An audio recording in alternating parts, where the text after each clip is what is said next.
Olá, inscritos, como é que vocês estão? Estamos começando aqui mais um EBDcast aqui no nosso canal. Toda sexta-feira às 20h58 vocês podem acompanhar aqui no nosso canal esse conteúdo que nós temos produzido aqui com base nas lições bíblicas da CPAD, Jovens e Adultos. Esse trimestre falando sobre Ezequiel, né? Sobre a justiça divina, com base no livro do profeta Ezequiel. Hoje nós iremos tratar sobre a responsabilidade individual, que é o conteúdo da lição de número 7. E se você ainda não acompanhou as lições passadas e você assim deseja, tem aí na nossa playlist aí do EBDcast todas as nossas aulas, como da lição passada também, os ataques, né, contra a Igreja de Cristo, também todos os conteúdos lá. Bem como os nossos cortes aqui, todo o nosso conteúdo aí, estamos quase chegando aqui a 200 inscritos aqui nesse canal. Se você ainda não é inscrito, se inscreva aqui no canal. Quando você faz isso, você nos ajuda a avançar, a crescer. Então se inscreva aí que você nos ajuda bastante. Muita gente entra aqui, vê os vídeos, acha legal, mas ainda não é inscrito. E se você se inscrever, ativa o sininho aí, porque se você não ativar o sininho aí, você também não vai receber as notificações quando chegar. Como você pode se inscrever lá no canal Palavra Viva também, nós temos lá um conteúdo também abençoador. Semana passada, ou retrasada, se eu não estou enganado agora, nós falamos sobre a Reforma Protestante. Tem um vídeo aí, nós fizemos aí, falando sobre a Reforma Protestante, né? Nós fizemos um vídeo especial sobre esse tema, né? 31 de outubro aí, comemorado 505 anos da Reforma Protestante. E tem lá um vídeo que eu gostaria de recomendar aí a vocês, bem como os demais conteúdos que nós temos produzido aí. Mas então, sem perder tempo, vamos rodar a nossa vinheta e nós voltamos já já. Muito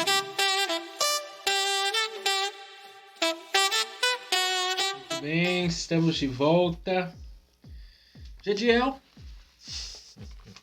bolsonarista, triste. 22. Triste porque... Na verdade não sou tão triste não, porque a partir de janeiro tem picanha na minha mesa.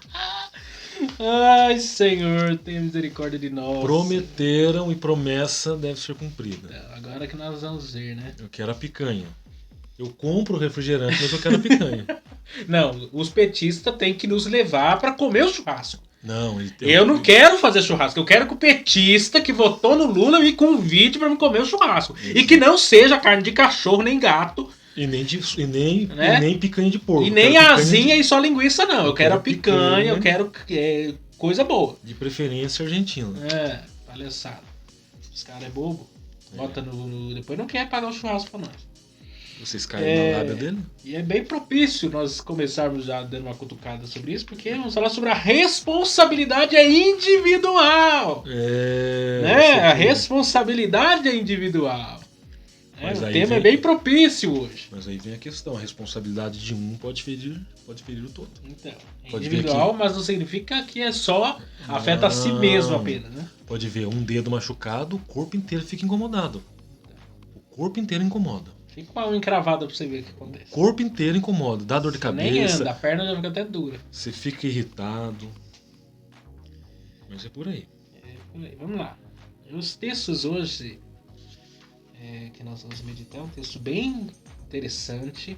Vocês vão perceber aí que, inclusive, esse papo eu achei interessante esse assunto aqui, porque esses dias eu estava conversando sobre alguma coisa sobre maldição hereditária, essas coisas que nós vamos entrar muito sobre isso hoje.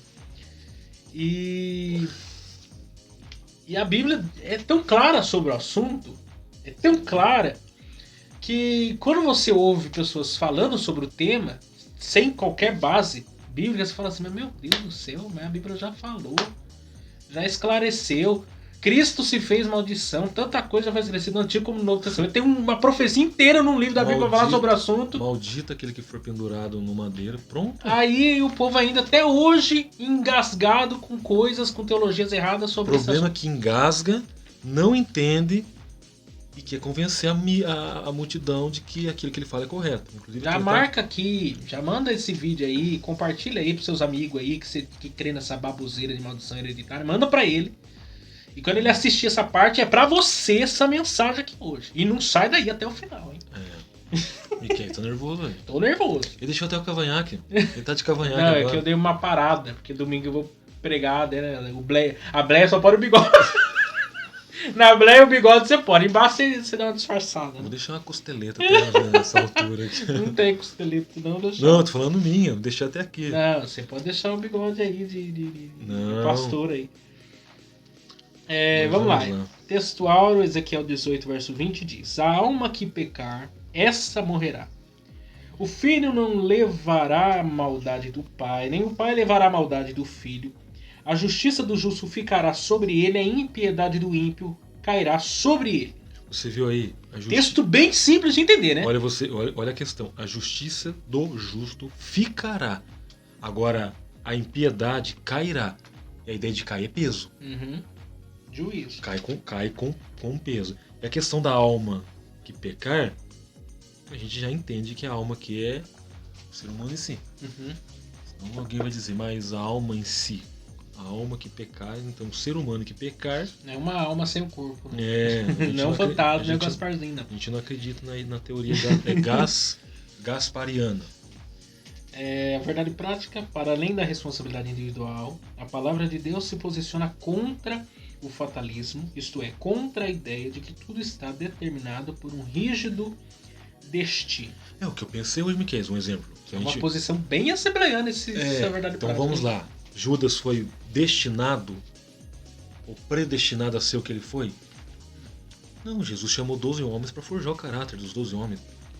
Se ele não quis ter o caráter forjado, é porque ele nasceu para não ter o caráter forjado. Então, Jesus teve que chamar um para ser o traidor, porque a responsabilidade seria unicamente dele, do traidor em si. Não, porque até na posição que nós comentamos, acho que é a aula passada, né? Do infralapsarianismo, do supralapsarianismo. Não é língua estranha, não. O Miquel já vai Depois vai procurar esse significado dessas duas palavras aí. Dá um Google aí. A posição infra entende que Deus não predestina ninguém para o mal, né? Na verdade, pelo que a Bíblia mesmo aponta, ele predestina sempre para o bem. O filho da perdição. Sempre faz coisas destinadas ao bem. Existem pessoas que vão cumprir propósitos, como existiria um traidor, isso é um ponto. Um exemplo, o filho da perdição. Mas, por exemplo, que esse seria Judas, aí é outra história. A mesma coisa, Deus predestinou o próprio Esaú. Esaú foi predestinado a isso ou aquilo? Não necessariamente. Quando você vê a história de Esaú, na verdade... Mas aí entra ele era ainda mais justo, se for colocar na balança, do que o próprio Jacó. Então, mas aí se a gente entender soberania divina e vontade de Deus, se todas as criaturas são criaturas dele, ele ordena sobre todos, qual seria a questão de não defendermos a tese de que Deus pode criar pessoas para propósitos específicos e a pessoa nasce justamente para aquilo?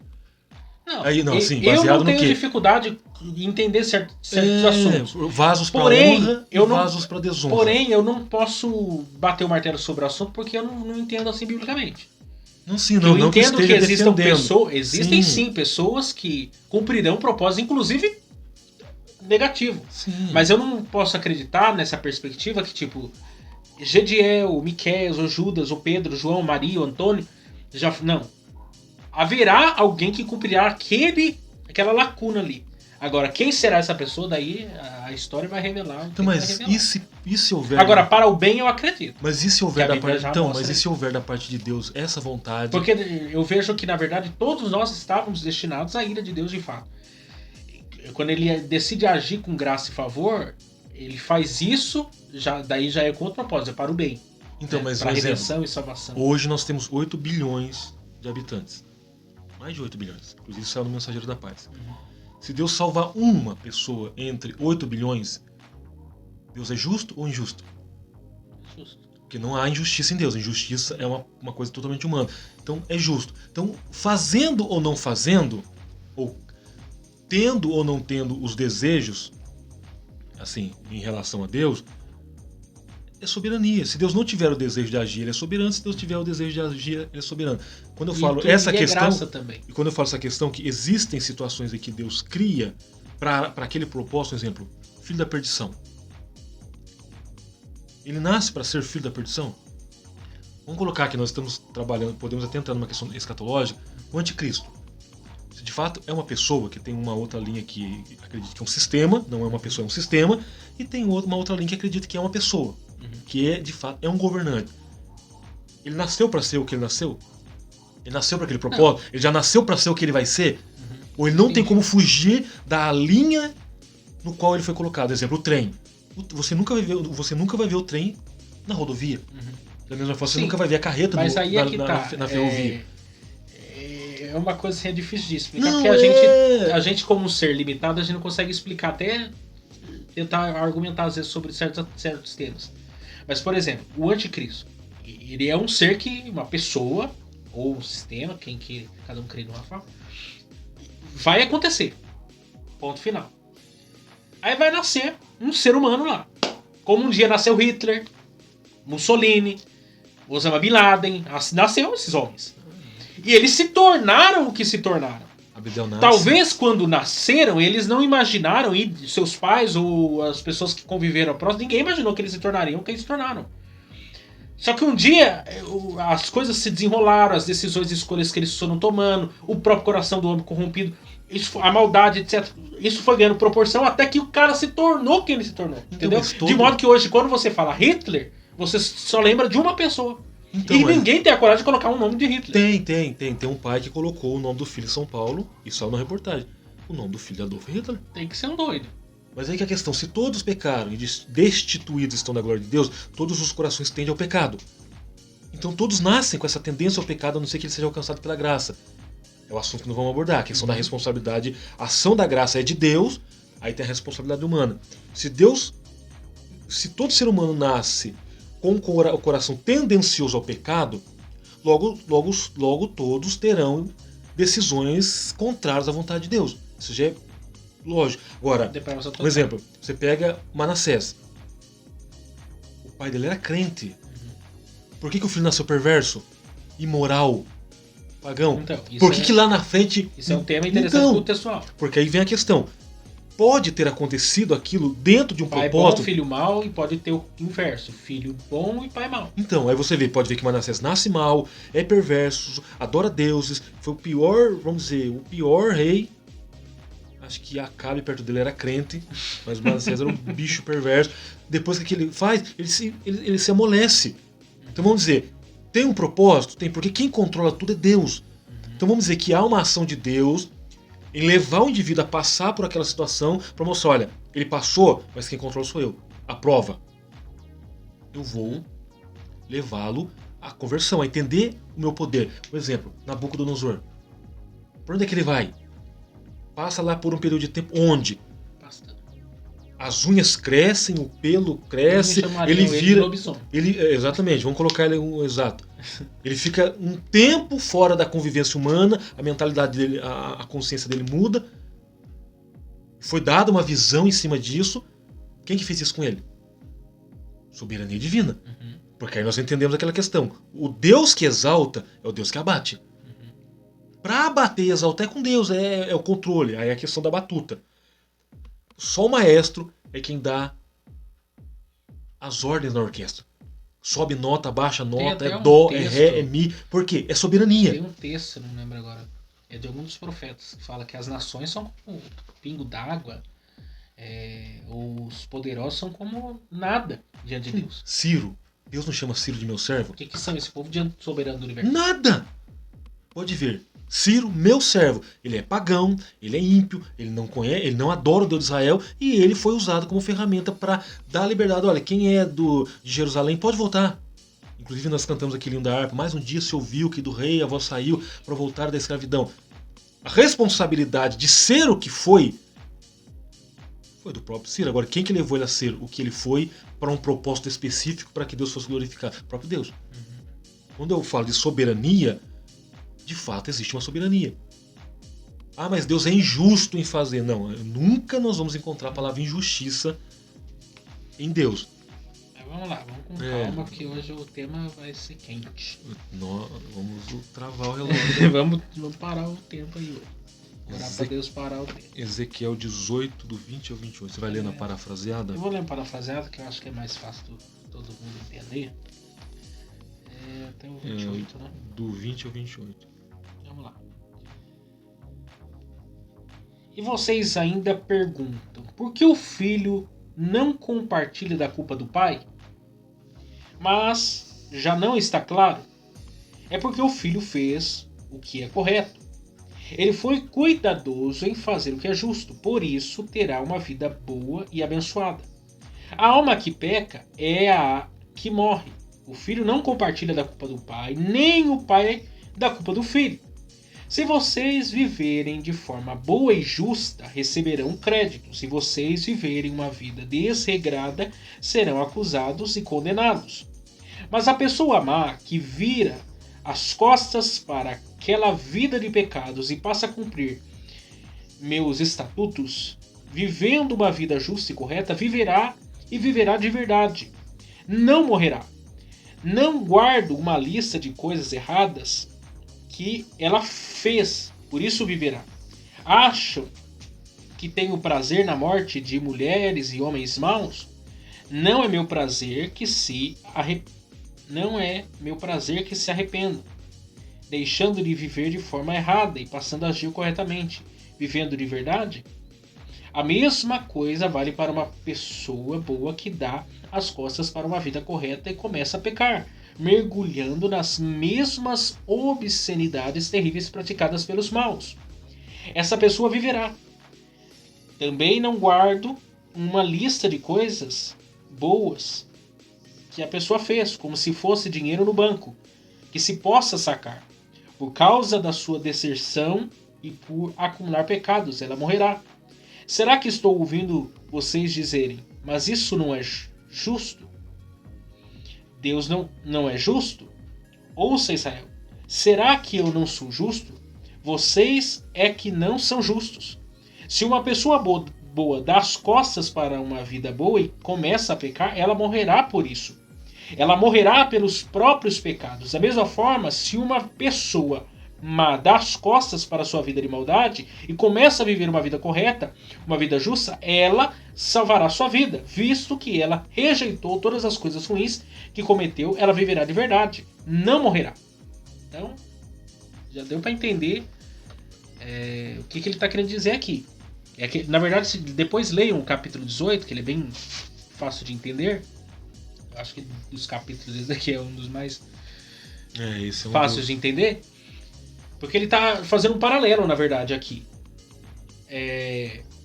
Porque ele, na verdade, nós vamos aprofundar nisso, né?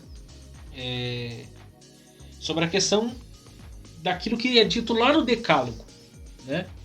Porque a frase inicial, nós vamos entrar aqui na edição da revista para nós entender as expressões aqui sobre a máxima usada em Israel. Não vale a pena a gente já ir. Porque o Decálogo é Êxodo 20. Isso.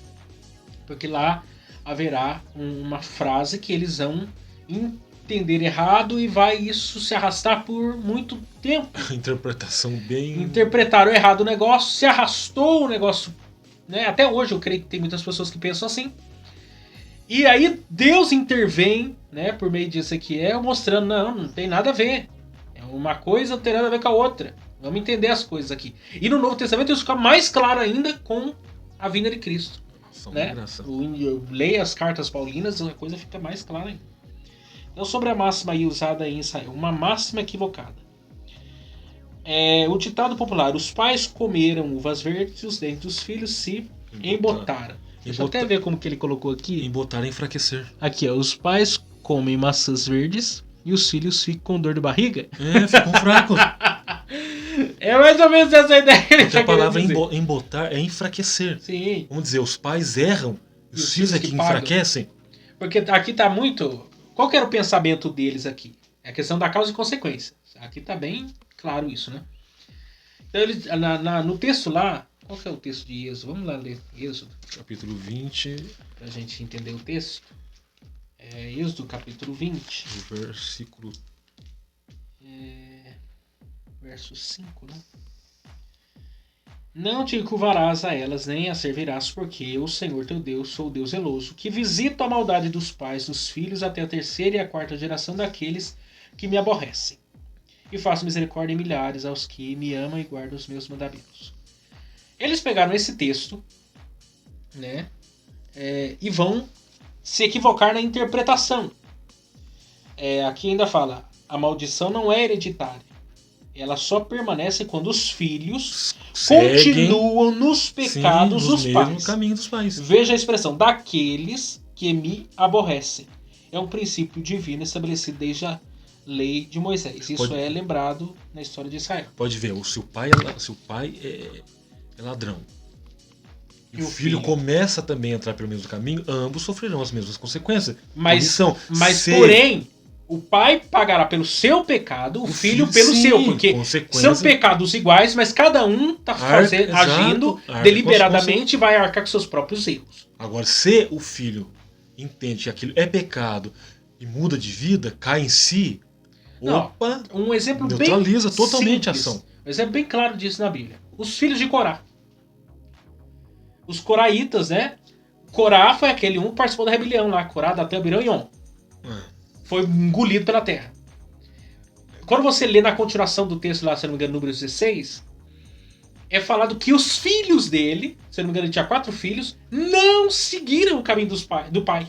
Inclusive, vai surgir daí os coraitas, né? E que nós conhecemos como os filhos de Corá, que é aqueles responsáveis por 12 salmos. 12 salmos. Que Davi vai colocar lá para servir. Por exemplo, Salmo 42, Salmo 43 e entre outros, é tudo os filhos de Corá. Agora vamos lá, você tocou no assunto de Corá. E Acã? Morreu só Acã? Então. Morreu a família inteira. Então o que dá a se entender? Que a mulher sabia do erro. Todo mundo era conivente. Os filhos viram o pai pegando que não era pra pegar. A própria Ananias e Safira.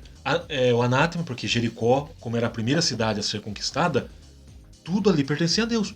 Acã bateu o olho, ele não estava sozinho. Com certeza ele olhou para a mulher, olharam para os filhos, ambos olharam para os filhos. Opa, uma capa Babilônia vale dinheiro.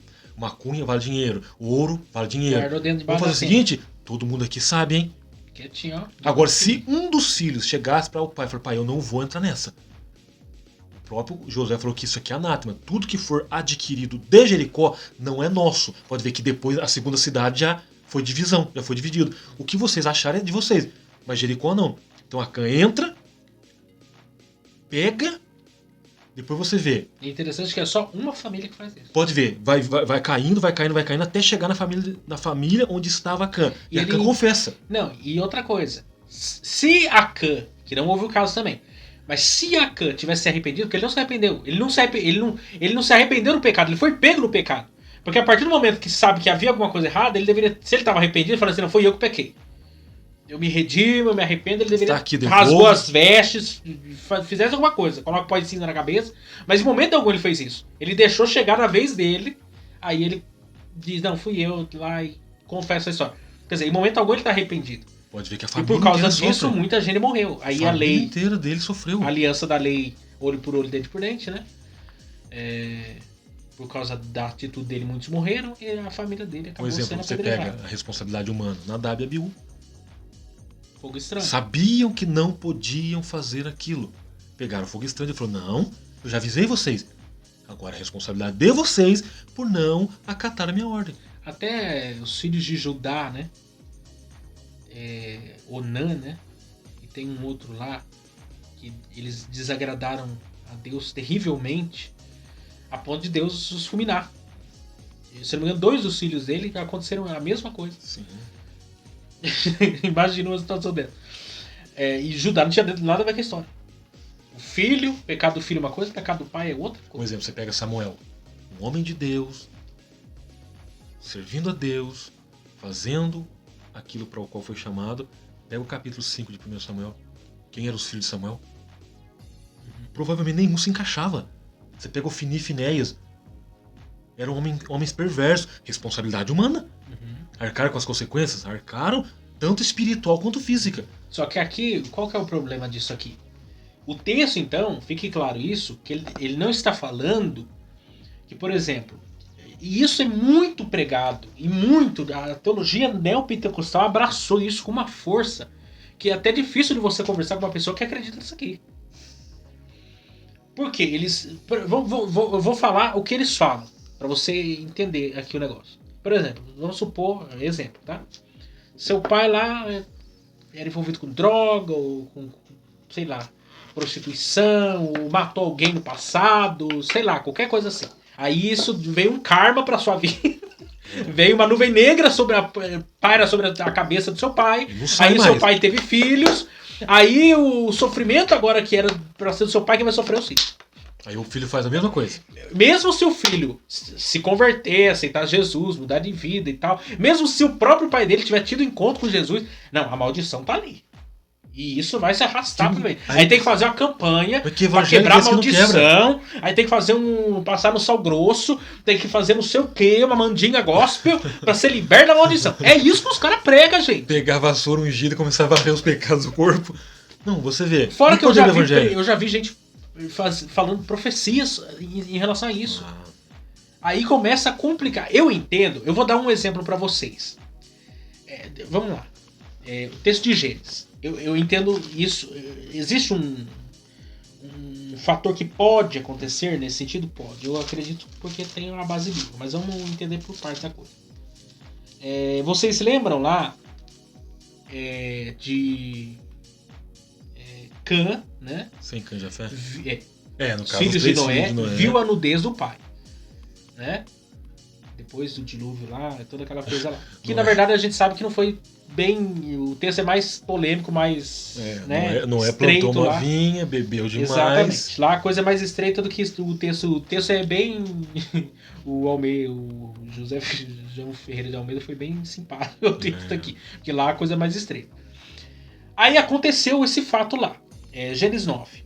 Aí verso 20 diz: E começou Noé a ser lavrador da terra e plantar uma vinha. E bebeu do vinho e bebedou-se e descobriu-se no meio de sua tenda. E viu Cã, quer dizer, Cã, sem Cã, Jafé, né? Os filhos de Noé. O pai de Canaã, veja bem, Cã é o filho de Noé. Canaã é filho de Cã, né? No caso, neto de Noé. E viu Cã, pai de Canaã, a nudez de seu pai, e fê-lo saber ambos os seus irmãos fora. Então tomaram sem Jafé uma capa, puseram-na sobre os ombros dos ambos os ombros, e indo virados para trás, cobriram a nudez do seu pai, e os seus rostos eram virados de maneira que não viram a nudez do seu pai. E despertou Noé do seu vinho, e soube o que o seu filho menor lhe fizera. E disse: Maldito seja Canaã. Veja bem, Canaã é filho de Cã. Não tem nada a ver com Cã. Ele amaldiçoou Canaã. A geração do filho dele. Exatamente. Servo do servo, seja seus irmãos. Lembra quem que era Canaã? Canaã vai ser os cananitas. O povo lá que vai virar aqueles 7 povos, inclusive, né, a descendência de Jafé. Aliás, a descendência de Cã, né, Canaã, vai ficar submissa de Jafé e Sem. Inclusive, Abraão vem da descendência de Sem. Né? E que Deus deu o quê? A herança para ele, o quê? Canaã. Sim. Então veja bem que a maldição, aquilo que foi falado por Noé, que vai acontecer lá no futuro. E bendito seja o Senhor Deus de Sem, e seja-lhe Canaã por servo. E alargue Deus a Jafé, e a habitante das sendas de Sem, seja-lhe Canaã por servo. E viveu Noé, depois do dilúvio, 350 anos, e foram todos os dias de Noé, 905 anos, e morreu. Então, aí alguém pergunta, mas o que tem a ver Canaã com Cã e tudo mais? Porque dentro desse contexto, Deus ele tem uma forma de trabalhar que a gente não entende. Mas quando é para trazer juízo, ele vai trazer juízo daquilo que você mais ama. Vou dar um outro exemplo. Abraão, vai e sacrifica Isaac. Aí alguém pergunta, mas espera aí, Deus disse que o cara ia ser pai de uma nação. O cara é avançado de idade. A mulher era estéril, tava avançada de idade. A única força que Abraão tinha para fazer Isaac usou naquele dia e pronto, nasceu. O cara já tinha pecado lá com Agar, já tinha vindo o Ismael. Aí veio o Isaac que era o prometido, e Deus agora requer de Abraão o Isaac. Por quê? Porque Deus está aprovando o Abraão, para saber se no processo ele passou a adorar a dádiva em lugar do doador. Porque na hora de tocar, Deus vai tocar naquilo que a gente mais ama. Então o que você mais ama? Eu amo mais o filho. Então provavelmente o juízo sempre vai vir naquilo que você mais ama. Então nesse contexto eu posso acreditar que no trabalhar que a gente não entende de Deus, pode acontecer numa próxima geração sofrer como juiz de Deus, como Deus falou para Salomão. Olha, vai vir um juízo, mas não vai ser no seu governo não, vai ser no de Roboão. Eu não vou trazer juízo. Você pecou, você errou, você fez a aliança errada, mas o juízo não vai vir sobre você, vai vir sobre a próxima geração. Dá pra entender esses mistérios de Deus? Igual a questão da profetisa Uda. Quando foi achado o livro da lei, foi lido, consulte por mim lá. Olha, não vai vir agora no seu. Porque Deus viu que o homem era justo. Sim. Porém, no governo sucessor, aí o negócio é diferente. Não, o próprio Ezequiel, né? Ezequiel não, Ezequias. Deu meio que de ombros quando Deus falou que viria juízo por causa dele ter aberto as portas do palácio pro povo da Babilônia, pros caldeus. Aí o profeta falou, quem que veio aí? Daí ele falou assim, boa coisa falasse, porque eu não vou estar aqui. Olha só aqui a mentalidade do cara. Ele não se preocupou com a sua geração, porque ia morrer mesmo. A próxima geração que se arque com as consequências. Ele meio que lavou as mãos do problema. Então, nesse sentido, eu acredito que possa haver, sim, juiz de Deus. Que a gente não entende. É um trabalhar de Deus isso aí. É um mistério, né? Que diria Paulo. Mas no sentido da maldição hereditária, não. O pecado do filho é o pecado do filho, o pecado do pai é o pecado do pai. Uma coisa não tem nada a ver com a outra. E ponto final. Porque senão a gente vai entrar numa contradição bíblica. Como que um outro exemplo. Tem lá uma família, cinco pessoas numa família. Por exemplo, na minha casa aqui, meu pai, minha mãe, 3 irmãos. Aí, vamos supor que meu pai e minha mãe não é crente e eu e meus irmãos se convertem a Cristo. A gente tá salvando a geração posterior. Você tá entendendo? Porque a geração dos meus pais é uma, a geração nossa é outra, dos nossos filhos é outra. Né? No caso, o Miguel agora, que é a terceira geração já da família. Então, se uma geração foi salva, o que tem a ver a geração que passou? Tem nada a ver. Aquela geração vai dar conta de si, a minha geração vai dar conta de mim, e a próxima geração vai dar conta de si, cada um por Exatamente. si. Porque eu não posso pegar um problema. Porque a partir do momento que entra Cristo na vida da pessoa, você quebra toda a munição, gente. Por isso que eu falei, qual que é o poder do evangelho? É quebrar mesmo. É uma ruptura na história. Então o pai que era ladrão, agora o filho é ladrão, mas se converteu, ele vai carregar essa maldição mesmo com Cristo sendo o Senhor da vida dele. E o que Paulo fala? As coisas velhas se passaram, isso tudo se fez novo. Opa, a vida que eu agora vivo, eu vivo em quem? Eu vivo na fé. De quem? Do Filho de Deus. Porque é nova vida, não tem mais. Ah, meu pai era um alcoólatra, então eu vou ter que comprar uma garrafa de pinga para tomar, porque eu tenho que receber essa maldição, tomar a garrafa para incorporar a maldição. Aí o meu filho, quando tiver com 18 anos, eu também vou passar para ele, ó, você tem que passar adiante a maldição. O vô foi um cachaceiro, eu fui, você passa adiante, viu? A ideia é o seguinte, tem uma linha. O que a graça faz? Ela corta. É a ideia do cordão umbilical. Cortou, pronto. O filho não está mais ligado à mãe.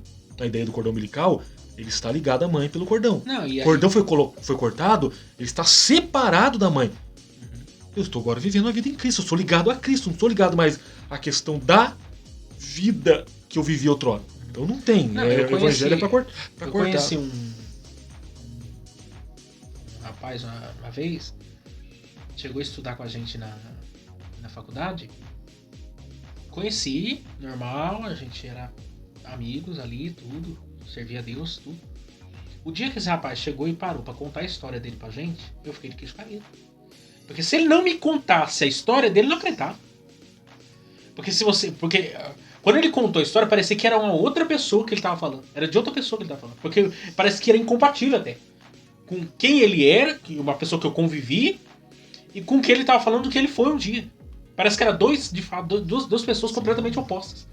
Pra você ver o que o evangelho é capaz de fazer com a pessoa. À toa que a Bíblia fala que ele é poder, né? É dínamos. Sim. Ele quebra os corações mais duros. Acabou. Ele rompe tudo. É a fala de Paulo. Eu não venho até vocês com palavras de sabedoria. Eu venho até vocês com o poder de Deus.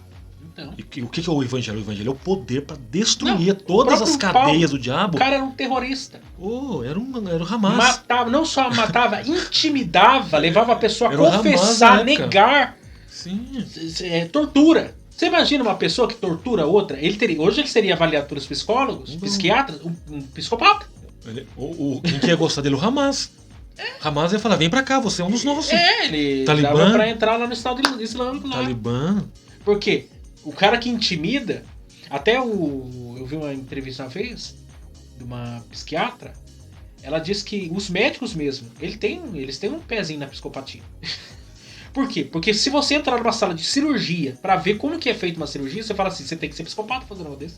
Frio. Porque, não, Frio. a pessoa, corpo aberto, você mexe, você faz, você coisa, não sei o Tem que que. ser frio. Aquela tensão, porque a pessoa tá ali entre a vida e a morte, aberta numa mesa de cirurgia. E você tem que agir como se fosse um pedaço de sei lá, de qualquer coisa. Você não pode humanizar aquilo ali. Frio. Frieza. Tem que ter frieza. Você tem que ser um pouco meio psicopata, meio doido, porque quem se concentra fazer um negócio desse? Mesmo que seja pra curar a pessoa. Faz o seguinte, pega o bisturi, alinha e vem de cima e baixo. Sangue de Deus tem poder. Então, é frieza. É o contexto. O dois. Aí aqui, os dois, Jeremias e Ezequiel. Ezequiel, trataram do assunto. A palavra profética em Jeremias é escatológica, a seção de Jeremias de 30 a 33 é o livro da Consolação, que não foi editado separadamente como Lamentações. Essa parte da profecia anuncia a restauração de Israel e de Judá e contempla o futuro glorioso da nação unificada. E esse oráculo está nesse contexto, como nos revela também a profecia do livro de Jeremias. Quer dizer, o Jeremias também havia falado a mesma coisa que Ezequiel aqui está repetindo. Na verdade, Ezequiel se baseou muito naquilo que Jeremias já estava profetizando há muito tempo, naquilo que Daniel estava ministrando. Eles estavam profetizando de forma, como que é a palavra? Coordenada, né? Não havia muita contradição entre uma coisa e outra. Aí aqui, o problema em nosso tempo. A doutrina das uvas verdes e dentes embotados, que predominou o imaginário popular de Israel, veio a ser parte do cardápio doutrinário de um movimento infiltrado em algumas igrejas conhecido como batalha espiritual. Essa parte do ensino é conhecida em extravagante doutrina da maldição hereditária, quando alguém se converte a Cristo deixa de aborrecer a Deus. Logo, essa passagem do terceiro mandamento do Decálogo não pode ser aplicada aos crentes, Exatamente. pois ele se torna uma nova criatura. É o que eu falei. Coisas velhas se passaram, eis que tudo se fez novo. Mudança de vida. Pô, Vamos lá, Miquel. Que graça que vai ter o camarada continuar vivendo na mesma vida. Então não houve evangelho, não houve transformação. que evangelho é esse que não rompe com isso aí? Então, ele era, encontrou Cristo, ele continuou sendo o que ele era. Não, Não teve mudança. E fora que, gente, chega a ser patético algumas coisas. É quando os caras falam assim, não, você tem que fazer uma regressão pra gente saber qual é a maldição que tá na sua vida. Você tocou no assunto. Isso é um sincretismo religioso. Não, é espiritismo ou é cristianismo? Teve uma lição da escola dominical que abordou isso da regressão psicológica. Eu tenho essa lição em casa, David. Se eu for contar quantas lições tem em casa lá, tem lição de... Acho que é a mais antiga, de 76. Aí você vê, foi abordado sobre isso, regressão psicológica. Regressa no passado. O que você fazia no passado? Aí eu era oprimido pelos meus irmãos, sempre humilhado, então eu fui o que eu fui. Então você tem que respirar e perdoar. Mentaliza agora, perdão.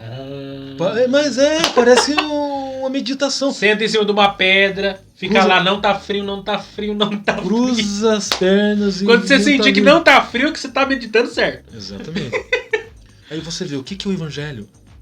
O que é o poder de Deus? O que é... Você vê, você pega uma dinamite, você pode pegar a rocha, a maior rocha que você encontrar. Você faz um furo nela. Meu pai trabalhou na época da Sotep, que é uma fábrica, Sotep é serviços de terraplanagem. Então, serviço de terraplanagem. É estilo a Serveng, que faz trabalho na rodovia. Meu pai tem até hoje. Ele fez uma cavadeira com uma broca que era usada para furar pedra. Broca desse tamanho. Mais ou menos 1,20 m, 1,40 m. Então era a broca, ele usou uma parte de uma mola de caminhão e fez uma cavadeira. Uma broca. Furava-se a pedra, colocava dinamite e vaza. Porque é só pedaço, porque eles precisavam da pedra. Olha o evangelho. O evangelho pega um coração mais duro do que uma rocha, faz um furo, coloca dinamite e explode. Que pedra que resiste à explosão do poder do evangelho? Não tem. Não, e dizem que quando, eu não sei a palavra que usa lá, o instrumento, o nome do instrumento, mas quando fica aquela fenda, você usa um negocinho, né, lá, tipo uma ponteira, né? Coloca no buraquinho assim. Primeiro você coloca o pequenininho, aí bate. Ele já vai dar um... vai lá. Depois o cara vem com a ignorância mesmo, pega um negócio maior e pá! Aí a rocha quebra. E aí? Como é que resiste? Porque, não, o Paulo lá dura coisa recalcitrares contra os aguilhões. O cara tava sendo ferrado que nem um boi brabo. E não é aguilhão. Aguilhões. São várias são várias fisgadas. Deus ali o tempo todo ferindo a consciência do boi bravo pra jogar o boi bravo no chão e o boi bravo não queria. E insiste contra o aguilhão. Quem que resiste? E depois que joga no chão, é interessante que o cara saiu do homem mais ímpio que talvez existiu no Novo Testamento, descrito pelo menos, pra em 3 dias o cara tá orando, jejuando e... Cheio do poder. Cheio do poder. E aí? É uma conversão miraculosa. Alguém pergunta, como isso pode acontecer? O evangelho. Graça. Por isso que eu falo, Miquel, você pega um camarada que é perdido, perverso, imoral, aí você encontra com ele e fala, opa, não pode ser a mesma pessoa. Então, outro dia eu conversando... É graça, isso é graça. De vez em quando eu converso com algumas pessoas, algumas coisas, eu fico meio com interrogações. Eu conheço uma pessoa que ela gosta de negócio de profetal, né? Essa profecia, profecia até pra decidir se vai pintar o cabelo de azul, de amarelo, de vermelho, de cor da bola. Só não fique citando o nome de qualquer indivíduo, não, né? Não é dessa uma, não. Já é de outra. Aí... Rosicleide. Aí... De vez em quando a pessoa conta umas profecias que tá na cara que é heresia. Só que a pessoa acredita, porque não tem conhecimento. É aquilo que a gente falou, se você não conhece a verdade...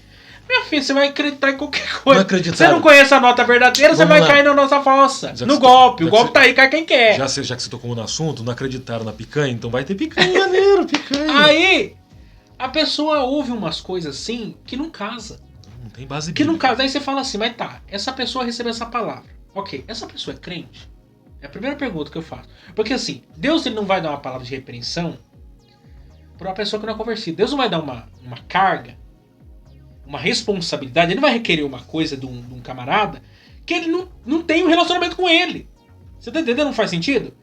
Só faz sentido se eu, de fato, tenho uma comunhão, um relacionamento com ele. Se eu fiz uma aliança com ele, ele é uma nova criatura, ele é meu filho, ela é minha filha. Aí sim. Agora a pessoa não é crente, você sabe que não é crente, não tem fruto de crente, não tem nada de crente. E como que Deus vai... É incongruente, é incompatível. E outra coisa, certas transformações não vão acontecer, aliás, nenhuma, vão acontecer por força humana. É a ação do Espírito Santo. Se o novo nascimento não acontecer, não tem jeito. Não é por força, não é por violência. Vamos pensar o nascimento. A criança é, de certo modo, passiva. Você escolheu nascer? Você se planejou, não, eu vou nascer hoje, né? Porque eu tô com vontade de nascer, eu vou nascer hoje. Não, você não se planejou. A sua concepção, você não planejou nada. Simplesmente a coisa aconteceu, o nascimento veio, chegou a hora, a bolsa estourou e nasceu. E quem que planejou? Quem planeja isso é Deus, a sua onisciência, presciência, poder soberano. Você vê na questão de uma criança, os pais planejaram ter um filho. Opa, a criança em si não planeja, nenhum ser pode se planejar. A criança apenas nasce. Não, porque houve planejamento de alguém. Agora você vê, Deus tem um planejamento chamado graça, evangelho, salvação. E isso é suficientemente capaz de mudar qualquer indivíduo. Até cantamos o hino da harpa cristã aqui, mudança em mim fez o meu bom Jesus, entrando no meu coração. É a área da consciência onde o Espírito age. O que é metanoia? Não é mudança de mente? Quem que gera essa mudança de mente? O próprio indivíduo? Não. Romanos 3,23, todos pecaram e destituídos. Ninguém chega a Deus se Deus não se revelar a Ele. Porque a tendência do ser humano é cair para o lado do pecado. É igual pipa pensa. Você tem que colocar solta a pipa, ela pensa. Ele tende ao erro. Aí Deus vai lá e se revela para ele. Opa, calma aí, eu sou pecador. Por quê? Fui convencido pelo Espírito fui convencido do meu pecado, da justiça e do juízo. Quem convenceu é o Espírito. Ele abriu a minha mente. Opa, eu não posso fazer mais isso. Porque tá gerando dentro de mim uma explosão, tá quebrando aquele coração de pedra para ter um coração que esteja sensível. Aí o camarada fala, eu vou ainda continuar carregando a maldição? Que evangelho é esse que não consegue neutralizar esse poder da maldição? E outra coisa, Cristo se fez maldição por nós. Maldito todo aquele que foi pendurado no madeiro. Ele se fez maldição por nós. Ele carregou os nossos pecados. A ira de Deus foi derramada sobre ele por causa do meu pecado, presente, passado e futuro. Por causa do seu pecado, presente, passado e futuro. Aí Cristo morre, satisfaz a justiça de Deus, a ira de Deus, tudo foi feito, como ele tinha a dizer, uma vez por todas, não preciso mais oferecer mais nada, porque Cristo é suficiente. Graça é suficiente. Não, aí vem os camaradas, a história da reforma era assim, né?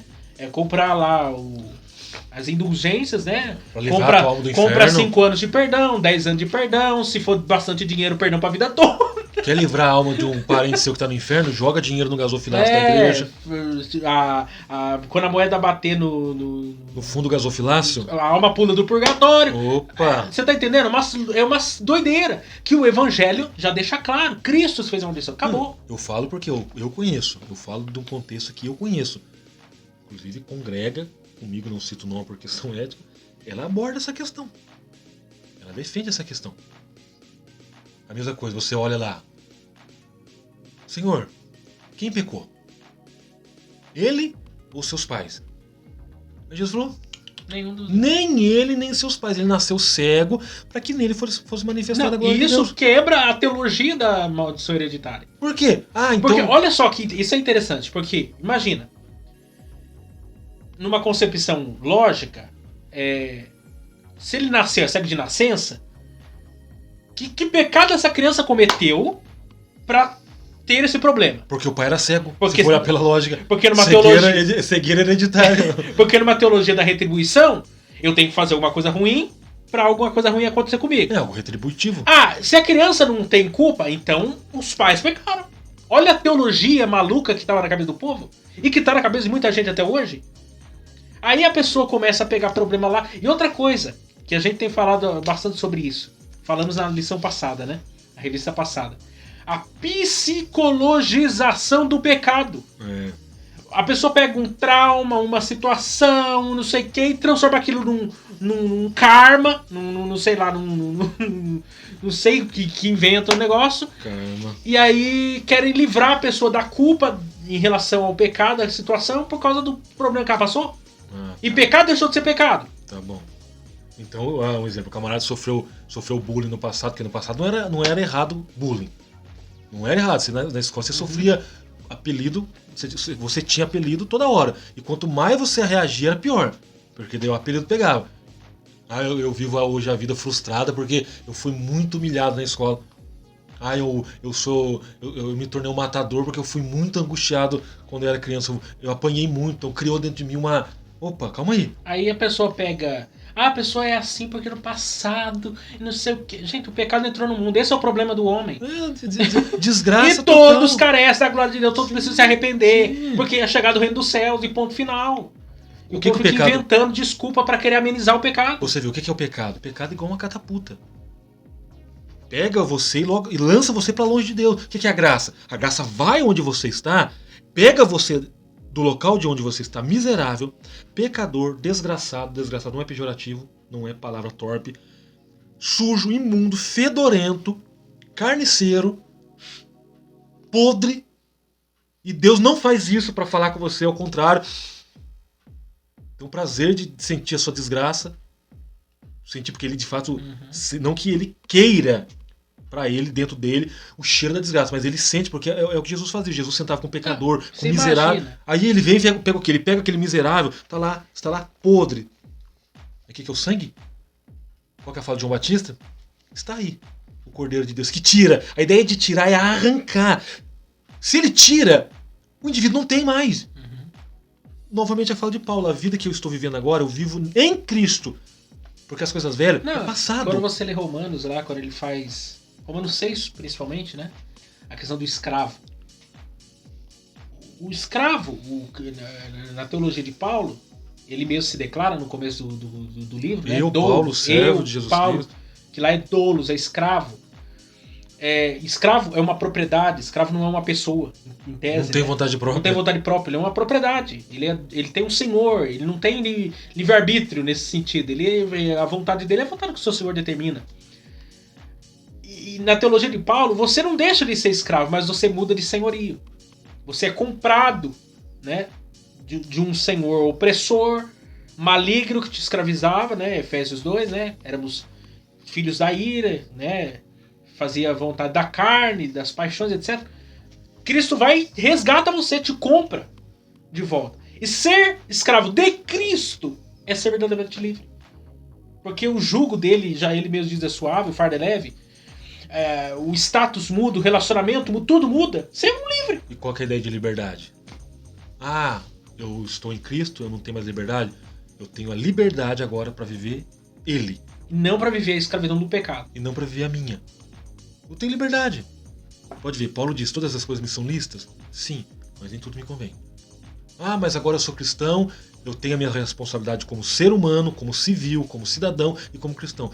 Posso fazer o que eu vou fazer que agrada a Deus? Por exemplo, poderíamos hoje estar no shopping, numa meia, na praça de alimentação, fere o caráter de Deus? Não. Poderíamos estar numa loja agora comprando um par de tênis, uma camiseta, fere o caráter de Deus? Não. Miquel, vamos numa hamburgueria? Não. Vamos na sorveteria? Isso não fere. Agora, Miquel, vamos ir num baile, numa noitada, numa balada, passar a madrugada inteira numa balada? Isso fere. Então, eu tenho liberdade para ele. Não liberdade mais para os meus desejos. Por isso que a Bíblia fala, renuncia-se o homem a si mesmo. O que Jesus falou o que Jesus fala? Tome a sua cruz. Quer me seguir? Tome a sua cruz. Negue a você mesmo, depois você me segue. Conselho de qualidade, vende tudo. Depois você vem me seguir. Então, é desafiador. Agora, se eu acredito no poder do Evangelho, neutraliza toda e qualquer ação de qualquer tipo de maldição. Tópico 2 aí. Sobre a salvação para todos os seres humanos. Número 1 é a esperança para o pecador. Qualquer pecador. O texto lá, vamos voltar para esse aqui. É o versículos 21, 22 e 23. Verso 21. Mas se o ímpio se converter de todos os seus pecados que cometeu e guardar todos os meus estatutos e fizer juízo e justiça, certamente viverá, não morrerá. De todas as suas transgressões que cometeu, não haverá lembrança contra ele, pela sua justiça que praticou viverá. Desejaria eu, de qualquer maneira, a morte do ímpio, diz o Senhor Jeová. Não desejo antes que se converta dos seus caminhos e viva. Ou seja, aqui, isso é um fato, a salvação é um convite para todos. Grego, judeu, escravo, livre, branco, preto, pardo, narigudo, gordinho, baixinho, asiático, ixã, o que for. Todo o convite do evangelho é para todos os povos, tribos, línguas e nações. Isso é indiscutível. Mateus 28. Em todas as épocas, onde tiver ser humano, e de fazer o evangelho tá aí. De todas as nações. O evangelho está aí para todos.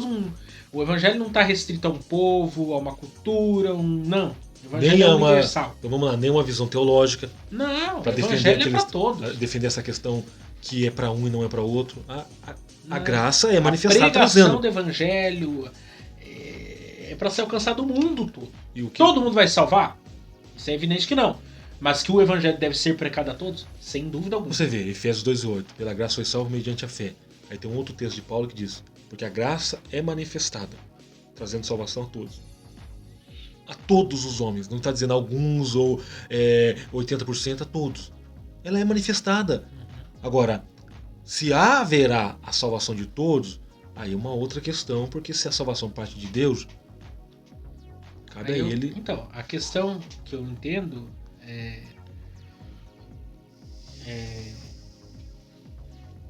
o evangelho ali é para todos, no sentido de todos os povos, tribos, línguas, nações, raça, cultura, tudo. Agora, se você me perguntar, todo mundo vai ser salvo? Não. Isso é um óbvio. Todo mundo vai se converter? Não. Você vai ouvir a mensagem, uns vai dizer amanhã. E não vai porque Deus não quer ou não vai porque Deus quer? Uns vão dizer amanhã. Daqui a pouco... não. Evangelho o quê?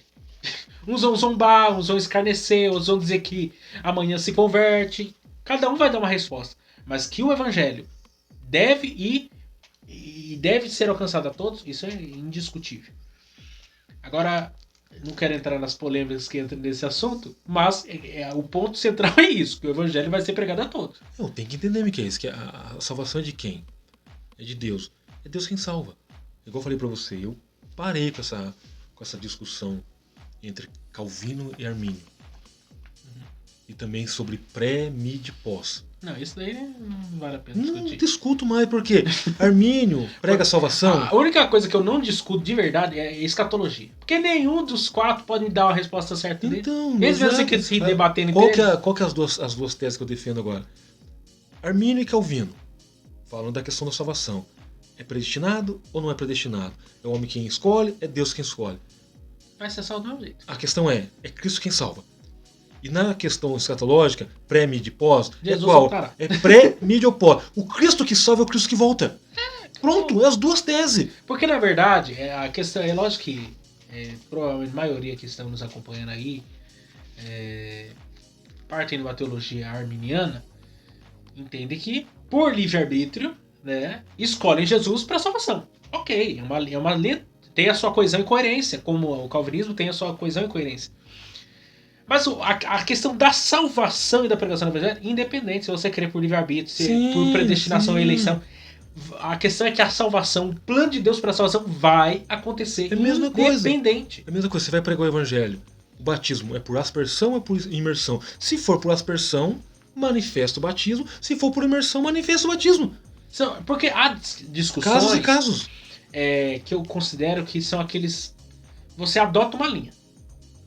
São questões que não vão mudar com... Por exemplo, o que são discussões que não tem discussão? Salvação é Cristo. Por exemplo, salvação pela graça. Divindade de Cristo. Né? Todos aqueles pontos doutrinários centrais. Cristologia, a Trindade. Doutrina do pecado é pecado. Indiscutível. São coisas que não dá pra discutir. Agora, batismo por imersão ou aspersão?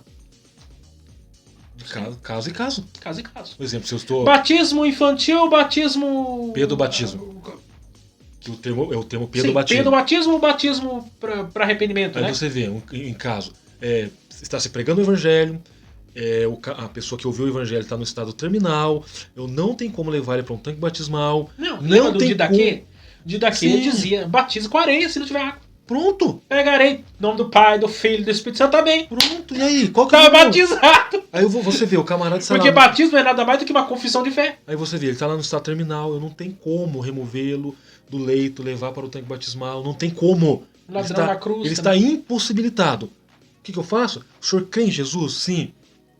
O senhor acredita no poder do evangelho? Eu acredito porque você me pregou o evangelho, eu creio nesse evangelho. Então o senhor confessou com a sua boca, creu com o seu coração, o senhor quer nesse momento ser batizado, ele fala assim, não tem como me levar pro tanque, eu estou no estado já terminal, olha o meu corpo. Falei, tudo bem, o senhor crê, o senhor quer? Quero. Enfermeira, por favor, traz uma bacia e um copo d'água. Coloca uma toalha atrás da cabeça dele. Um copo d'água de 300 ml. Pronto. Seja batizado em nome do Pai, do Filho e do Espírito. É só pegar um pouquinho d'água assim e já batiza. Isso seria por... Não, um banho nele, batizou do mesmo jeito. Porque são questões que são discutíveis. Agora, tem coisas que não são discutíveis, são pontos centrais. Sim. Aquilo que nega as bases da fé cristã é indiscutível. Agora, questões que existem inúmeras denominações que surgem, inclusive, por causa dessas discussões assim. Divergências teológicas que isso daí, surgem. No céu, não vai ter essas coisas. No céu, ninguém vai perguntar para Paulo, era batismo por aspersão ou era por imersão? Era isso ou era aquilo? Paulo fecha a cara e fala assim, rapaz, eu tenho outra coisa para responder, lá no por céu, favor. Ele não vai nem ter tempo. Ele não vai nem querer trabalhar e tratar desse assunto. Não. Já escrevi minhas cartas, já. Você leu lá embaixo? Você entendeu? Eu quero viver meu Cristo agora. Segundo, refutando um pensamento fatalista. E aí? Que é o verso 20 aqui. A alma que pecar, essa morrerá. O filho não levará a maldade do pai, nem o pai levará a maldade do filho. A justiça do justo ficará sobre ele e a impiedade do justo cairá sobre ele.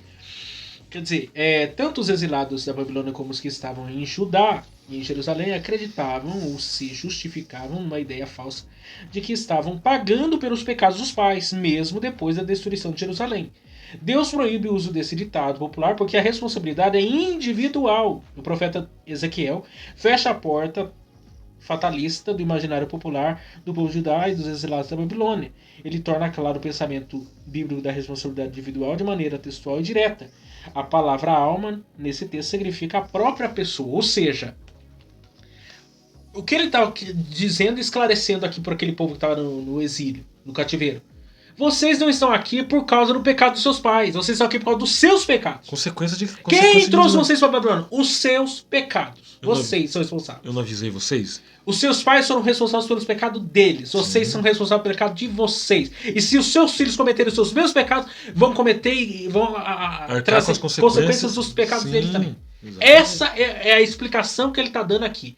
E que é o que acontece nessa geração. Por isso que Jeremias diz, de que se queixa o homem? Dos seus próprios pecados. O camarada foi lá, pecou, aprontou, pintou o 7, que é culpado é o pai dele. Não. É a mãe dele. Ele? Ele que é responsável pelo pecado. Olha pro filho pródigo. Um fica na casa do pai, o outro sai lá pra fazer o que quiser. Badernar. Aí, de certo modo, ainda o filho que voltou era o mais arrependido que estava na casa, né? É. Mas, quando ele volta, ele diz: pequei contra o céu, pequei contra todo mundo lá. Eu sou culpado. Sim. Eu errei, eu pequei. É a mesma coisa, você vê, você comprou um carro, não comprou? O carro tem 3 anos de garantia, tem concessionária, tem marca que dão 5 anos. Aí você tem manutenção. Tem água ali? Tem, mas completa. Sempre cheio. É cachaça, gente.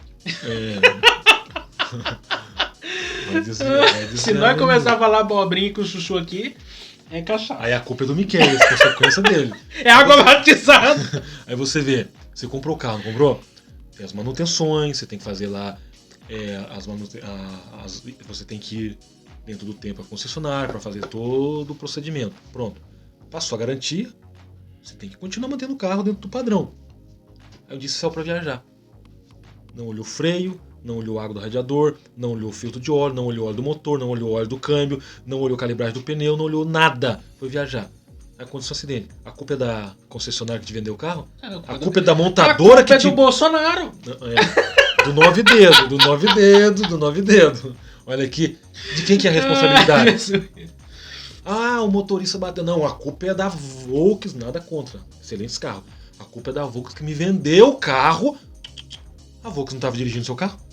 Responsabilidade individual. Você não, o cara enche a cara. Aí o culpado é quem?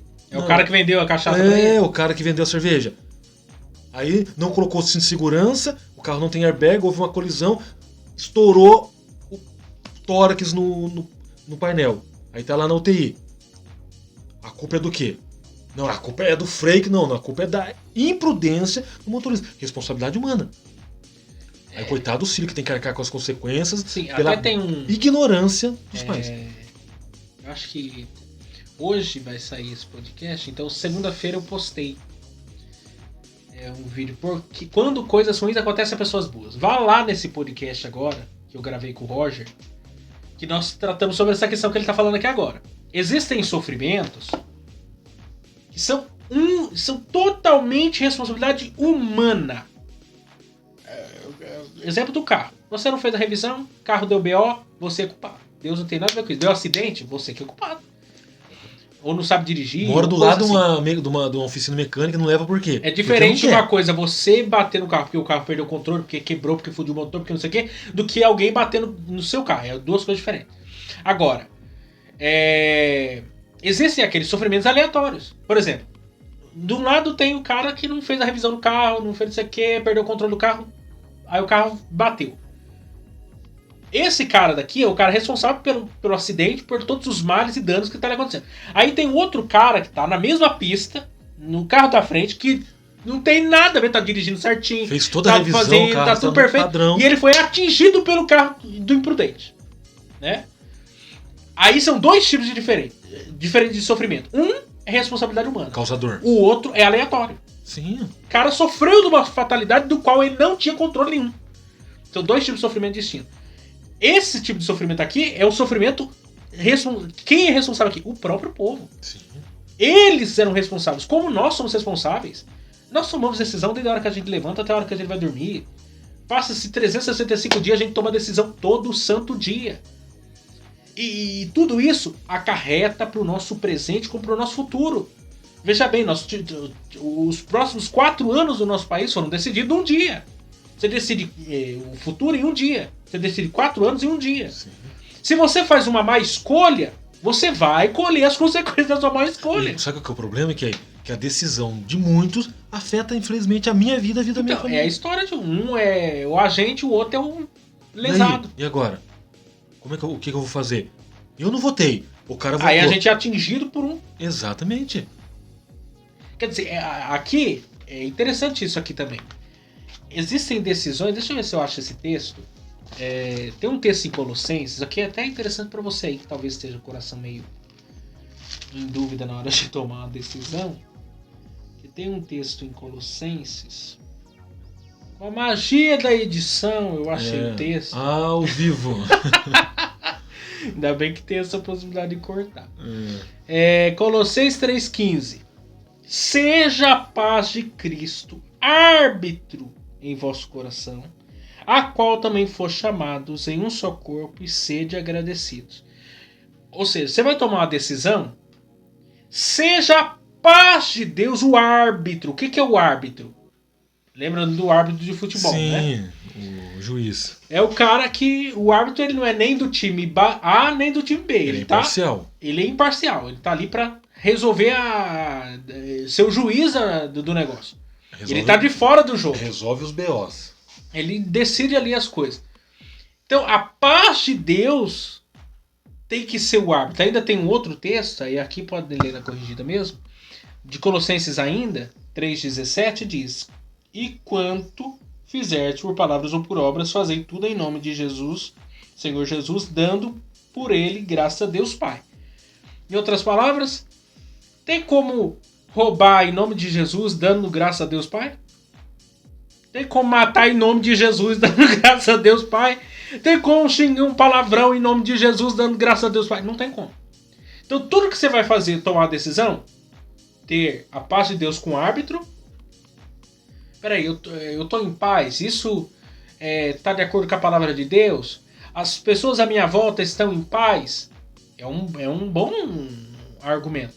E segundo, se aquilo que você está fazendo, você pode fazer em nome de Jesus e dando a ele graças a Deus. Se você não conseguir fazer em nome de Jesus e dando graças a ele, então você está tomando uma decisão errada. Tem uma fala de Paulo também, é 2 Coríntios, que Paulo fala que tudo seja levado cativo à obediência a Cristo. Uhum. Tudo seja levado cativo. A ideia é o quê? A ideia do cativo é alguém que está sobre. Então, quando eu estou vivendo em Cristo e levo tudo cativo a Ele, eu sempre vou agradar Ele nas minhas decisões, e a responsabilidade que eu vou ter é apenas uma. Uhum. De glorificá-lo, porque a decisão que eu tomei não desagradou. Ao contrário, foi uma decisão que agradou. A ideia do filho. Pode ver, errou, correção. O próprio Deus é quem nos corrige. Então a ideia do árbitro que vai estar lá para julgar. Pode ver no futebol, cartão vermelho, cartão amarelo, o próximo é cartão vermelho, expulsão. Errou, expulsão, ele está fora. Uhum. O time vai arcar com as consequências por causa da decisão daquele camarada. Olha para você ver, um jogador que toma uma decisão errada afeta todo o time. O time vai jogar com um jogador menos. Cansa mais, desgasta mais, o time só vai fazer o quê? Só toca. Uhum. O juiz fez o quê? Ele aplicou a sentença por causa da responsabilidade errada de um. Uhum. Só que esse um afetou o todo. Sim. Aí você vê, até na questão que eu usei no começo, um dedo que está doente afeta o corpo inteiro. Uhum. Aí você vê, se eu estou em Cristo e a paz é o árbitro em si, a responsabilidade individual, porém, é evidente aqui que torna-se coletivo os efeitos colaterais. Né? Sim. Porque muitas das nossas decisões, porque não pense você, as pessoas pensam assim, né? Eu vou pecar, o problema é meu. Não é problema seu, não. Isso afeta você, em primeiro lugar, a sua família, afeta a igreja que você congrega, afeta a sociedade. Olha quanta coisa. Sim. As pessoas acham que, não, o pecado é só meu, porque ainda tem pessoas que usam isso como argumento, né? Só Deus pode me julgar. Você não tem medo disso, não? Opa. Se só Deus pode te julgar, você não tem medo de Deus, não? Que é o justo juiz, reto. Exatamente. Que não deixa nada passar em branco. Você não tem medo disso, não? Nenhum ponto no universo. Que ele vai julgar, inclusive, os seus pensamentos. Tudo que você pensou em vida e morte não, mas em vida. Eu falo que essa questão é o POPO, que é pensamentos, omissões, palavras e obras. Pode ver, pensamentos, o que eu pensei, omissão, o que eu deixei de fazer, palavras, o que eu falei, e obras, o que eu fiz. Não, e tem comissão também, quando você peca de carona. É conivente. Que acaba sendo... Conivente. É uma omissão, mas às vezes é comissão também, né? Ou conivente, é o camarada que é conivente. Pode ser, aquele que acaba aceitando. Aquele que sabe fazer o bem e não faz, comete pecado. O camarada tá querendo furtar essa bicicleta aí. Pecamos Aí por eu- pensamentos, palavras, ações, omissões, Aí eu comissões. fico só de olho. Olha, corre aí porque não tem ninguém vendo. Pronto. Ó, agora você que arca com as consequências. Negativo. Ou você viu o cara circulando perto da bike? Ah, tinha um camarada aí. Não, eu vi. Então você vê. Problema dele ter furtado, mas eu tava por perto. Poderia E ter se muito eu bem. não me manifestei, eu pequei. Conivente. Pode ver, a questão de Davi. Sinceramente, Davi matou Urias? Foi Davi que matou Urias? Foi Davi que cravou a flecha no coração dele ou em qualquer parte do corpo? Não, Davi não fez isso. Davi simplesmente mandou a carta para Joab. Joab, coloca ele na frente da batalha. Mas a ordem. A Ele ordem, arquitetou, alguém exatamente. planejou, executou. Ele é conivente. Ele não matou, ele poderia simplesmente pegar uma flecha. Ô Urias, entrega essa carta para Joab para mim. Enquanto Urias estava saindo da cidade, Davi poderia pegar a flecha e cravar a flecha nele. Ele não ia saber quem que matou. Aí seria um assassinato direto. Mas o que Davi fez? Planejou tudo, entregou para Joab. Joab, coloca ele na primeira linha.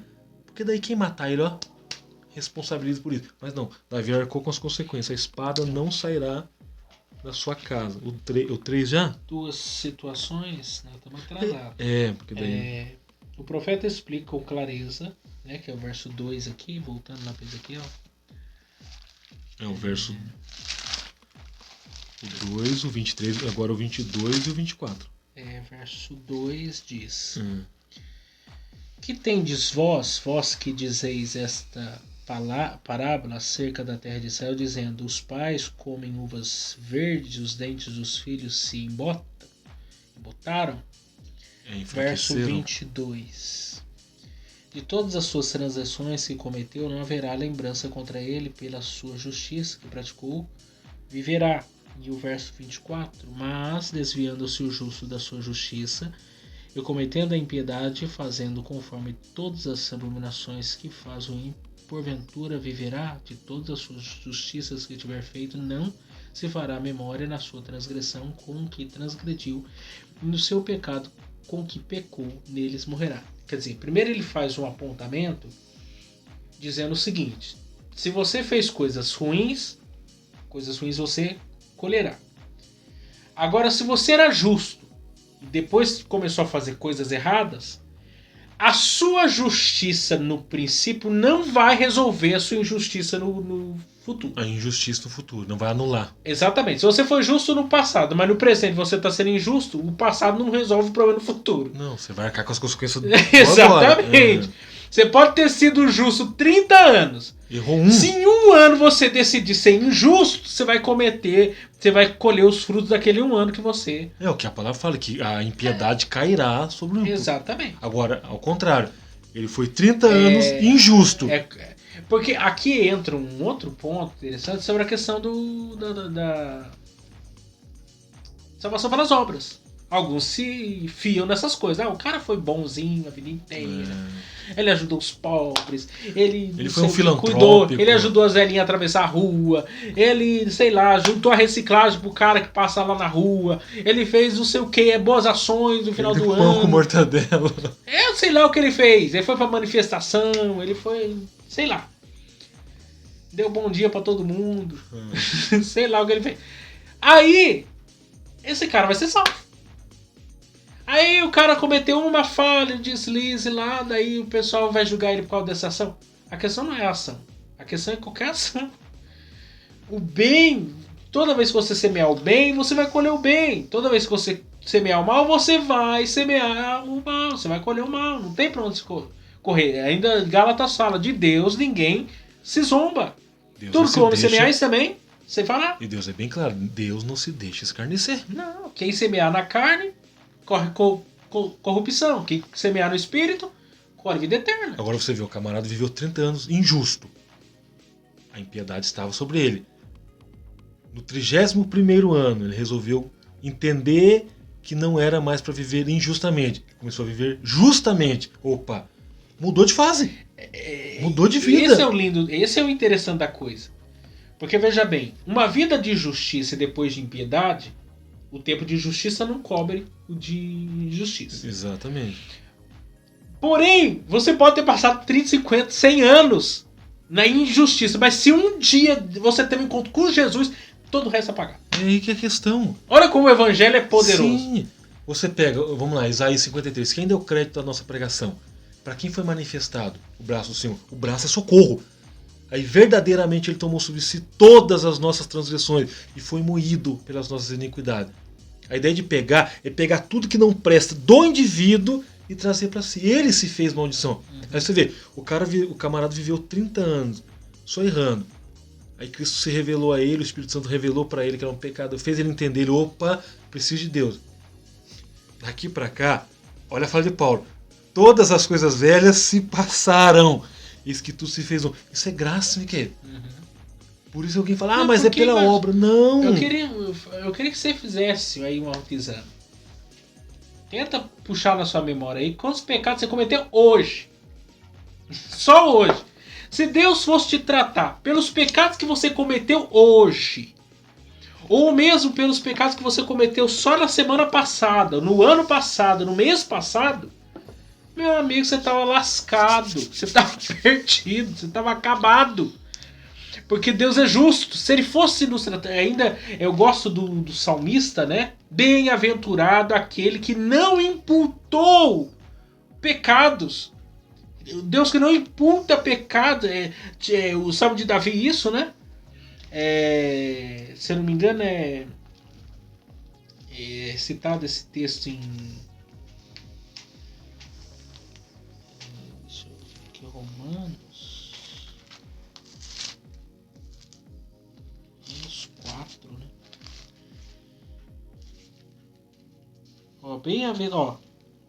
Romanos 4. Assim também Davi declarou: bem-aventurado o homem a quem Deus imputa a justiça sem as obras, dizendo: bem-aventurado aqueles cujas maldades são perdoadas e cujos pecados são cobertos. Bem-aventurado o homem a quem o Senhor não imputa o pecado.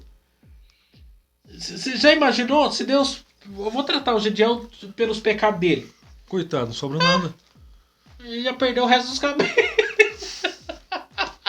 Se Deus decidisse me tratar pelos meus pecados, tá perdido. Se Deus decidisse te tratar pelos seus pecados, tá perdido. Mas daí ele vem com a sua graça, sua misericórdia, seu favor. Olha para Cristo, não olha mais para mim, não olha mais para você. Vem em Cristo a justiça, Cristo é a nossa justiça. Assim, agora eu posso receber o Gediel. Agora eu posso me relacionar com Miqueias. Agora eu posso me relacionar com você. Isso é justiça perfeita. Você já pensou? Plena. E outra coisa, Deus não tem esse negócio de... O ser humano tem disso. Eu magoei o Gediel, aí eu vou lá, peço perdão pro Gediel, o Gediel diz que aceitou o meu perdão, mas fica lá toda hora cutucando, né? Qualquer coisa que acontece, joga o que eu fiz na cara dele. Deus não é assim, joga né? no ventilador. Você pode pecar e pecar quantas coisas você imaginar contra Deus. Ele vai pegar o seu pecado, ele vai lançar no mar de esquecimento e ele nunca mais vai jogar isso na tua cara. Aí você vê duas coisas. Aquele que confessa e deixa alcança misericórdia. Aí você vê, olha João falando, primeira epístola de João: filhinhos, não pequem. Mas, aí a gente entra na língua portuguesa que é fenomenal. Mas, porém, contudo, entretanto, todavia, se pecarem, nós temos definido, advogado junto ao Pai. E quem que é o advogado? É justamente aquele que tem o sangue. Então, eu gosto de contar, eu já devo ter contado aqui no canal, não lembro se com o Gediel que eu falei isso, mas é a história da mulher católica que estava tendo visões de Jesus. E aí, então, tendo visões de Jesus e tal. Aí o padre da paróquia foi lá, pra saber, assim, não é possível, né? Vamos descobrir que visão que ela tá tendo de Jesus. Aí foi conversar com a mulher lá, a Beata lá. Ela disse: é verdade que a senhora tá tendo visões de Jesus? Eu disse: sim, é verdade. Tá ok. Então é o seguinte, quando a senhora tiver uma próxima visão com Jesus, pergunta pra Jesus quais foram os pecados que eu confessei na minha última confissão. Aí ela falou: tá ok, o senhor tem certeza? Tem. E me ligue imediatamente após a sua conversa com Jesus. Passou umas semanas, ela teve outra visão com Jesus, ligou pro padre. Ela disse: olha, pode vir que eu tenho uma palavra lá pro senhor. Um tete a tete que eu tive com Jesus. Aí ele foi todo animado, querendo saber o que Jesus falou, né? Se ela tava mesmo, se o negócio tava batendo. Chegou lá e falou assim: você teve visão de Jesus? Tive. Você fez o que eu pedi? Fiz. E o que Jesus falou? Eu não lembro. Esse é o evangelho que nós pregamos. Eu não lembro. Ele lançou no mar do esquecimento. Ele vai jogar na minha cara? Ele vai ficar lembrando do que eu fiz, deixei de fazer? O sangue dele é suficiente. Aí você vê, olha a história de Martinho Lutero. Vamos lembrar um pouco da reforma. Ele estava no quarto dele, de repente aparece pra ele quem? O diabo. O diabo aparece pra ele lá com uma lista, dizendo: Martinho, fiquei sabendo que você virou crente agora. Aquele tom de deboche. Fiquei sabendo que você virou cristão, mas tem um porém. Esses pecados aqui, de quem são? Martinho Lutero pegou. É meu, são meus aí, ó. Esses, são todos meus. Aí pegou uma caneta e escreveu lá embaixo: porém, o sangue de Jesus me purificou de todos eles. Miquel, isso quebra qualquer ação, qualquer acusação demoníaca. Aí você pega Romanos 8, nenhuma acusação há. Não, isso tira um fardo isso é o poder das costas das pessoas. Porque o evangelho é outra coisa. E eu fico vendo pessoas carregando uma carga, uma mala de mão, né? Que vive trocando de mão. O peregrino. É o peregrino antes da conversão. Gente, não dá. O sangue de Jesus é suficiente em nome de Jesus. O 3. Pra terminar, sobre a reação de Israel. Uma pergunta retórica, né?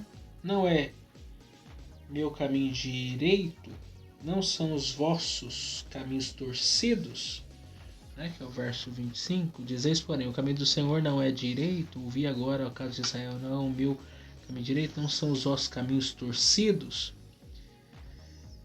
Desenhando-se o justo da sua justiça e cometendo impiedade, morrerá por ela, mas a sua impiedade cometeu, morrerá. Mas convertendo-se o ímpio da sua impiedade, que nós já tínhamos falado, sim, cometeu praticando a justiça, conservará essa sua alma em vida. É o que nós temos aqui falado. 30 anos como justo não vai te absolver se você tiver um ano depois de impiedade. Mas 30 anos de impiedade e um ano de justiça resolve toda a conta. Porque a graça é para isso. É para trazer essa salvação. Então Deus é perfeito nos caminhos dele. Nos caminhos dele, por serem diretos. Nós que erramos. Sobre a justiça, Ezequiel deixa claro que o sol do meio-dia, que a lei da responsabilidade individual é justa e está de acordo com os atributos divinos. Esse atributo é manifesto no castigo do pecador, na premiação do justo, o qual recompensará cada um segundo as suas obras. Esse atributo se harmoniza com a santidade de Deus. A Bíblia declara em todas as letras que somente Deus é justo, considerando a justiça como atributo, no sentido absoluto de perfeição. Deus é um juiz justo. E o 3, o arrependimento. Deus é justo e misericordioso. Justo em punir o ímpio e justo na aplicação de uma misericórdia perfeita sobre o que se arrepende. Que nós temos tratado aqui nessa aula, né, nesse assunto, o fato de Deus ser soberano e livre nas suas decisões, embora eu gosto de sempre pensar, nós temos que entender um fato interessante sobre isso. Por exemplo, Deus é onipotente, é um atributo imutável, um atributo incomunicável de Deus. Só que o fato de Deus ser todo-poderoso não significa que Deus pode fazer todas as coisas. Aí você fala assim, hã? Como assim? Sim. O fato de Deus ser o todo-poderoso não significa que ele pode fazer todas as coisas. Porque ele não vai, por exemplo, fazer algo que vá de encontro aos seus demais atributos. Sim, Deus não pode pecar, Deus não pode ser injusto, Deus não pode mentir. Então, por exemplo, Deus é todo-poderoso. Deus pode mentir? Não. Como todo-poderoso, ele poderia. Mas como Deus, que é santo, justo e perfeito, ele não pode. Porque isso fere o caráter dele. Então, ele não vai se contradizer em nenhum dos seus atributos. Exatamente. Então, Deus é todo-poderoso. É aquela pergunta do filósofo. Deus pode fazer uma pedra maior do que ele mesmo possa carregar? Não! Por quê? Porque o atributo da infinitude é só de Deus. Ele não pode, então, fazer uma coisa maior do que ele mesmo. Mas aí que questão? Aí alguém questionaria. Tava pensando nessa fala, se não tiver na semana passada. Deus pode criar uma pedra que ele não consiga carregar? Se ele pode criar uma pedra, ele é Deus. Se ele não conseguir carregar, ele já não é Deus. Porque não consegue carregar o que ele criou. Aí vem a questão. Como é que eu entendo? Eu divido essa fala em duas partes. Deus pode criar a pedra, porque ele é Deus. E ele pode carregar aquilo que ele de fato criou. Porque a ideia é, se ele cria uma coisa que ele não consiga carregar, como é que ele pode criar uma coisa que ele não consegue carregar? Não, na verdade... Se fosse olhar pela questão de não, dividir mas essa... entra um outro ponto. Se ele cria uma coisa maior do que ele mesmo, essa coisa é Deus. Não se tornou tanto Deus quanto ele. Entendeu? E não pode acontecer por causa do atributo da infinitude. Só ele é infinito. Sim. E é incomunicável. E o trono dele, e o trono dele não é de... O trono dele é um trono eterno, significa que só ele senta, não é passado de geração para geração. Deus não está preso ao tempo. E não é aquele que passa, olha, eu cumpri 2 milhões de anos, agora vai entrar um outro Deus, sucessão de trono. Não.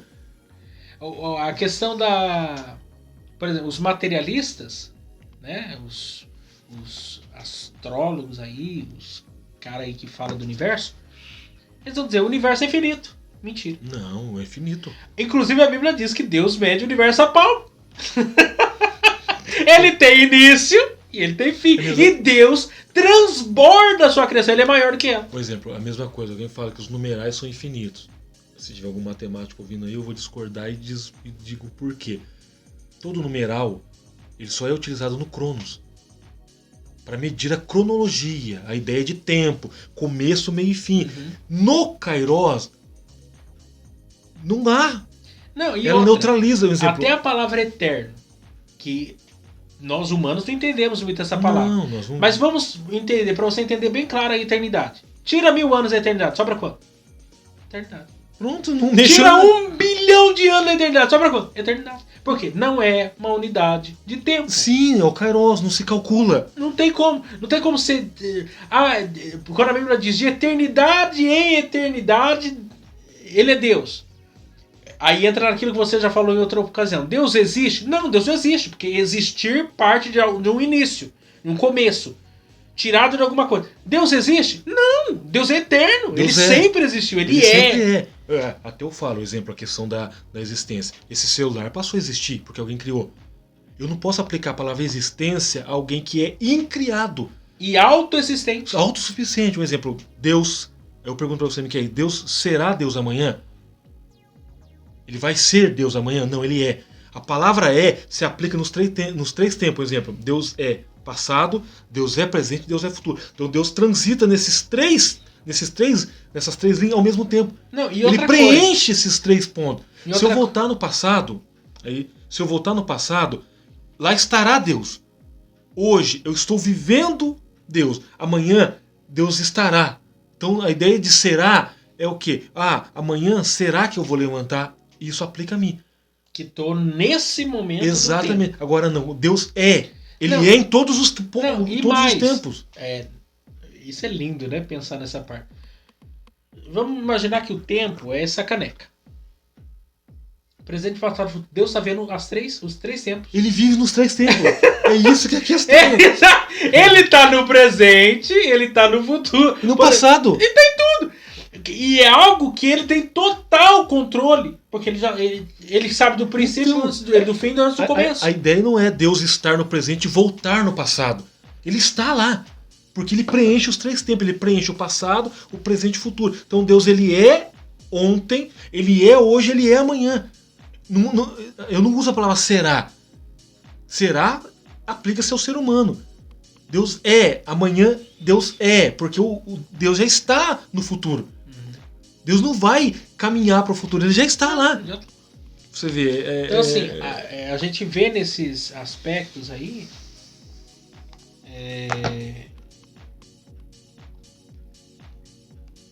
como esse povo, né, em relação aos seus erros, falhas, acho que ficou bem claro aqui para nós que esse negócio de maldição hereditária não casa muito com o que a Bíblia fala.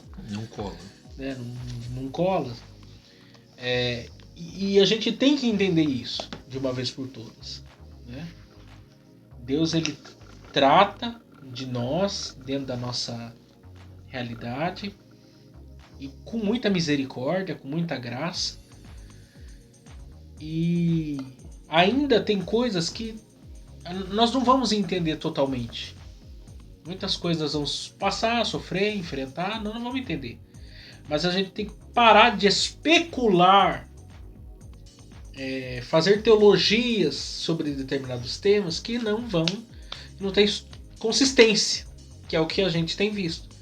Aí surge um pregador aí dizendo que você tá com problema de tal coisa por causa que você teve problema no passado, é uma maldição, não sei o que, o seu bisavô mexeu com macumba, agora você tem problema espiritual. Eu tenho um problema genético na visão, não tem cura. Eu tenho toda no passado, Gediel, tem alguém que é uma maldição na visão. Eu tenho a documentação lá em casa. Então alguém da família fez alguma coisa que me afetou, então eu tenho que voltar no passado. Pra pegar esse camarada tem que fazer a regressão. Mas não. Eu vou começar a cobrar regressão. Regressão. R$1.000. Regressão é a palavra de Deus. No solo a escritura. Pra ver se esse povo regride pelo menos pra alguma coisa boa. É Jeremias ou Isaías que fala que nós devemos voltar às veredas antigas? Então vamos voltar às veredas antigas. Não retirar os marcos antigos também. Gente, semana que vem nós estamos juntos aí. Deixa eu ver aqui qual é o tema. É a 8 já, hein? O bom pastor e os pastores infiéis. Eita, mistério. Vai ser antes do meu aniversário, hein? Eita, ó, manda presente aí pro Jadian. Livros. Já mandem os parabéns aí pro Jadian. Dia 12. Dia 12 de novembro, semana que vem. Já mesmo? Claro. Então, mandem presente aí pro Olha, Jadian. Eu gostaria da patrística. Já manda presente aí. Vai que tem alguém. Eu tô brincando, gente, só pra até semana que vem aí. Vamos cantar parabéns pro Gediel na semana que vem. Viu? Até o fone não brigou comigo hoje. Deus abençoe vocês, até semana que vem.